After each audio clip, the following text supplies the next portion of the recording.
পাড়ার এক কোণায় ছিল কাশেম কাকার মুড়ির দোকান। সোজাসাপটা মানুষ, হিসাব করতে হাতের আঙ্গুল আর ক্যালকুলেটর ব্যবহার করত। একদিন এলো এক বিশ্ববিদ্যালয় পড়ুয়া ছেলে, চোখে চশমা, হাতে ক্যালকুলেটর। বলল, কাকা, 20 টাকার মুড়ি দিন, তবে আমি চেক করে দিচ্ছি আপনি ঠিক মতো দেন কিনা। কাশেম কাকা হাসলেন, মুড়ি মেপে দিলেন আর বললেন, এই নে 150 গ্রাম, হিসাব কর। ছেলেটি ক্যালকুলেটরে হিসাব করে বলল, কাকা, আপনি ঠকিয়েছেন, 20 টাকায় 150 না, 160 গ্রাম হওয়া উচিত।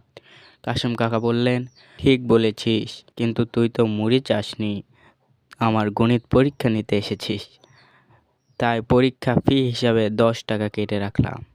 ছেলে থ হয়ে গেল। অতএব গল্প দ্বারা কি বোঝা গেল? চালাকের গলায় দড়ি।